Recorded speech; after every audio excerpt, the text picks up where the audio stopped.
Vamos lá, estava olhando aqui a questão de número 3, é bem interessante, né? Ele já está utilizando aquela velha expressão beabá.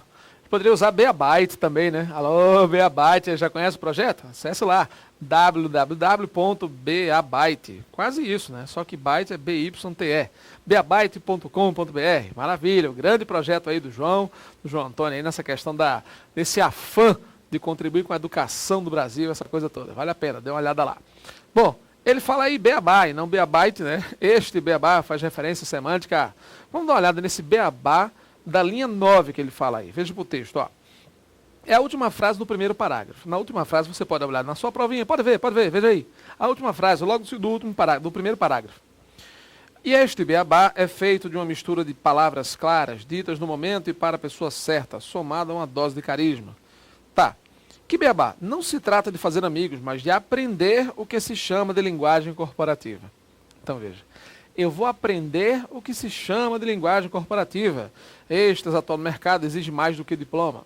Entenda, ele está colocando no primeiro parágrafo aí uma introdução, uma certa noção para você observar as características dessa história da linguagem corporativa e não simplesmente de ir ao trabalho só para trabalhar mesmo, mas você vai estabelecer uma rede de relacionamentos, você vai se relacionar com uma série de outras pessoas, ajudando, às vezes até atrapalhando, mas você vai fazer a sua parte, né? Você vai procurar estabelecer esses canais de relacionamento e você sabe, no tripé da ascensão profissional, uma série de coisas, você tem conhecimento, claro, que é uma chave também nesse processo, mas além disso, você tem a rede de relacionamentos que esmaga essa história aí.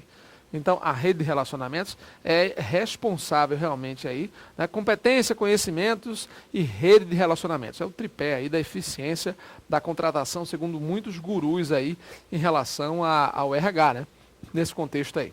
Então você sabe, se a rede de relacionamentos é responsável pela esmagadora maioria das oportunidades de trabalho no mercado, é claro que os porta-vozes, vamos dizer assim, da sua competência profissional, podem fazer parte da sua empresa, da realidade profissional que você está. Porque essas pessoas que lidam com você diretamente é que vão passar a imagem externa para a sociedade, para o mercado, de uma forma ou de outra, sobre você, sobre a sua competência, a sua eficiência. Então, quando você está se relacionando com alguém, seja em casa, na rua, no trabalho, em qualquer lugar, no cursinho de pré-concurso, qualquer coisa aí, você está demonstrando para essa pessoa um pouco do que você é, da sua qualificação, da sua capacidade. Aí ele fala no beabá aí, na linha 9, né, quando ele coloca essa questão da linha 9, mas depois, até ele começar a falar do beabá, ele já falou aí em rede de relacionamentos, ser flexível, comunicar com a equipe de colegas de trabalho, ter capacidade de negociação, ele coloca algumas características que são mais efetivas do que o próprio diploma. Aí depois ele coloca, não se trata de fazer amigos, mas de aprender o que se chama de linguagem corporativa. Aí ele diz, e este beabá, que beabá? Acabou de falar, veja aí. Olha só. E este beabá, pessoal, este aqui está sendo usado com função anafórica, né? Mas como assim função anafórica?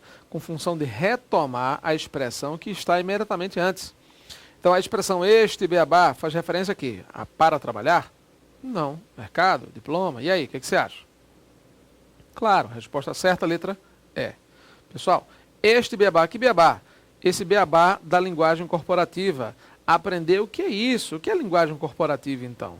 Dentro desse contexto, ele coloca, é feito de uma mistura de palavras claras, ditas no momento e para a pessoa certa, somada a uma dose de carisma. Pronto, a linguagem corporativa está impregnada disso.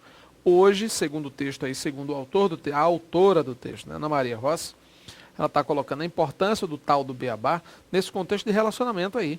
Então, muito cuidado, fique bastante atento em relação a isso, tá certo? Letra E, portanto, resposta certa, maravilha, ok. Vamos lá. Questão 4.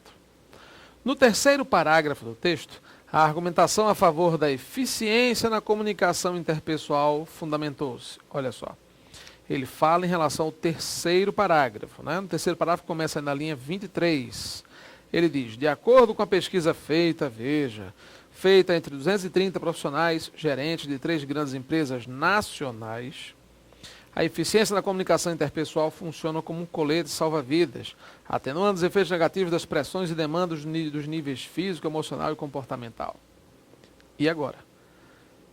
A argumentação a favor da eficiência na comunicação interpessoal fundamentou-se em quê?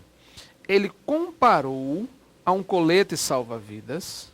Ele diz que reduz, atenua os efeitos negativos das pressões e as demandas físicas, tanto emocional quanto comportamental. Ele disse, ó, para chegar a essa conclusão foram analisados 3 fatores. Pronto. Aí ele coloca agora uma lista de fatores em relação a isso. Perceba que ele diz agora, na linha 29, pode ler no seu texto aí, linha 29, ele coloca aí.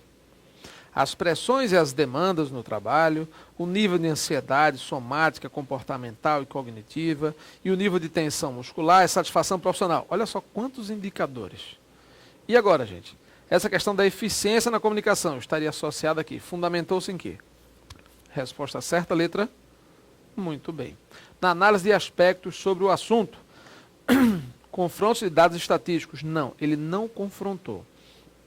Ele disse apenas que a pesquisa se baseava em 230 profissionais e só. Ele não está colocando tantos por cento disso, tantos por cento daquilo, tanto não sei o quê, um amarelo, verde, azul, branco, não está dizendo nada disso. Percentuais muito menos. Ok. Na análise de aspectos sobre o assunto. Que aspectos são esses? É o que na linha 29 ele chamou de fatores, gente. Ele colocou aí como um colete, atenuando os efeitos negativos das pressões. Veja, ele coloca, atenua os efeitos negativos. Então, são vários efeitos, não é isso? Nível demanda, nível físico, emocional. Depois ele coloca, foram analisados 3 fatores. São exatamente os aspectos que ele está levantando aqui. Quais os fatores associados a esse assunto? Pressões e demandas no trabalho, nível de ansiedade e nível de tensão muscular. Então ele coloca realmente essa questão dos aspectos aqui, que ele fala, que analisa, como 3 fatores na linha 29 em diante. Certo? Na citação de especialista em matéria de questão? Não. A eficiência na comunicação, ele não evocou a voz do especialista, de forma alguma. Certo? Ele colocou essa questão do ISMA, nesse contexto aí, o que ele sinalizava em relação à importância do bem-estar na empresa, né? Daquele sorriso, aquela coisa toda, etc. Na relação de comparação e contraste. Gente, não ocorre. A eficiência na comunicação, ele não está associada simplesmente aí, ela não está associada à comparação e à questão de contraste, de contrário e tal, ele não está falando disso. A eficiência, ela traz benefícios para a gerência, para a empresa como um todo, por tudo que ela representa, né? Desde o físico até o emocional, etc. Claro, está aí. Vamos lá, letra E. Olha só. Numa definição e em exemplos comprobatórios. Não, ele não está fundamentado numa definição. Eficiência na comunicação interpessoal, definindo. Não, ele não definiu isso. Tá? Ele citou alguns exemplos, não necessariamente comprobatórios dessa eficiência, mas colocou que essa eficiência na comunicação estaria associada a fatores importantes para que isso realmente aconteça. Então a questão 4 aí, a resposta certa é a letra B de abacate. Maravilha. Vamos lá, questão de número 5. Quem diz que vai para o escritório para trabalhar e não para fazer amigos está enganado. Os valores semânticos, valores semânticos das preposições, olha o nosso artigo aí. Escrevemos o artigo dia 29 de maio de 2011. Vai lá, veja lá, valores semânticos de preposições, exatamente isso. Os valores semânticos das preposições para são, respectivamente, olha só, eu tenho uma ocorrência do para, 2 ocorrências, 3 ocorrências, percebeu? Quem diz que vai para o escritório, e agora, o que você acha? Se ele vai para o escritório, a ideia é de finalidade? Bom, a ideia seria muito mais de destino, né? Diretriz, destino, vou para onde? Né? Quem diz que vai para o escritório, eu não vou a fim de escritório. Aproximação é aquela tal história. Veja bem, percebeu como a Cis Gran Rio não trabalha muito bem essa história? Quem diz que vai para o escritório, aqui seria muito mais destino, né? Esse para estaria muito mais bem enquadrado na história de destino, lugar, do que simplesmente a aproximação. Mas isso não invalida a sua resposta. De uma forma ou de outra, você vê. Ó, eles colocam aqui finalidade. Bom, para ser finalidade tem que ser a fim de, né? Estudou para passar, saiu para espairecer, né? Aí seria realmente finalidade. Mas você nota, gente, ó, só tem 2 opções. Capengas, as 2 muito ruins. Bom, finalidade aqui não é, né? Eu vou a fim de escritório, não dá. Eu vou me aproximar do escritório, pelo menos. Tá, mas concordo com vocês, não foi a melhor escolha da banca, não. Tá meio capenga mesmo. Vamos lá. Quem disse que vai para o escritório para trabalhar? Opa, agora sim. Eu vou para o escritório a fim de trabalhar. Aí, tudo bem. Aí não é mais aproximação, agora você tem finalidade. Joia, não adiantou nada, né? Praticamente, só eliminou a letra C. Então você tem finalidade, vai para o escritório a fim de trabalhar. Percebeu? Porque esse camarada aqui não é finalidade, né? Esse vai aqui, a fim de trabalhar, e não para fazer amigos, e não, e aí? O que você acha aqui? Mais uma vez finalidade, né? Quem vai para o escritório a fim de trabalhar e não a fim de fazer amigos, esse a fim de novo. Esse para tem o valor de finalidade também. A resposta certa realmente é aí a letra A, por uma questão até de coerência, né, gente? De ajuste mesmo, né? Essa aproximação aqui está horroroso, concordo com você, mas eu vou para trabalhar e não para fazer amigos. Eu vou para lá a fim de fazer amigos. Posso colocar isso também. Então você tem, claro, finalidade nos dois pontos aí, certo? Questão 5, resposta certa, letra A. Bom, não se esqueça desse artigozinho que a gente colocou no Eu Vou Passar Lá, para você ver, é uma lista simples, gente. Você vai verificar uma lista bastante simples de valores semânticos de preposições. Colocamos algumas frases lá, algumas ideias, negritamos e você vai dar uma olhada lá, só para complementar seu estudo, já que a gente está tocando no assunto aqui. Certo? Beleza? Vamos lá, vamos avançar. Questão 6 agora, mais uma. Vai lá, dá tempo, sim, veja aí. Acompanhe. Olha só. Questão 6. Segundo o texto, o estudo que a empresa internacional referida no segundo parágrafo desenvolve é sobre, olha só, segundo o texto, o estudo que a empresa internacional referida no segundo parágrafo desenvolve é sobre, qual é a empresa, gente? ISMA-BR, né? International Stress Management Association no Brasil, veja, né?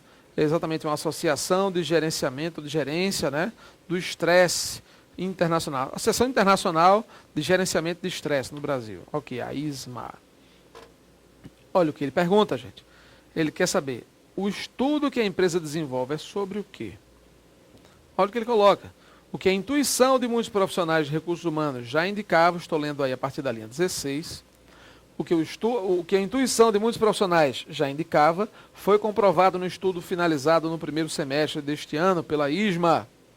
Ou seja, ela está confirmando essa questão no estudo de estresse e das formas de prevenção. Percebeu?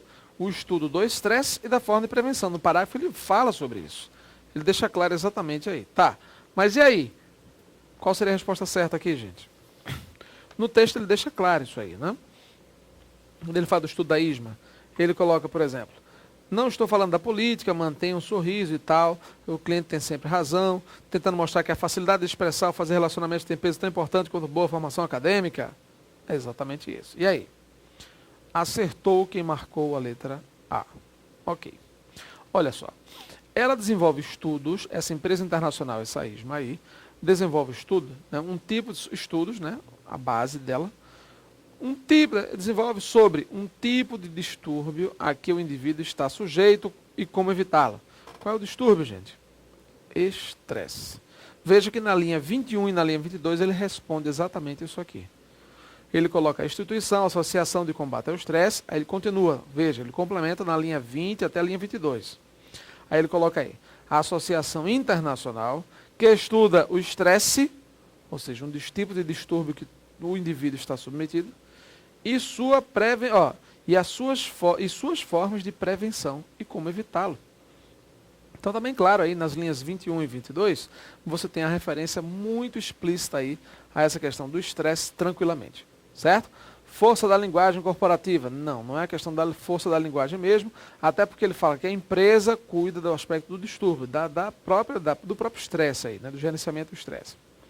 Importância da facilidade na expressão individual para capacitação. Ele não fala sobre isso no parágrafo, sobretudo depois que ele apresenta a ISMA aí.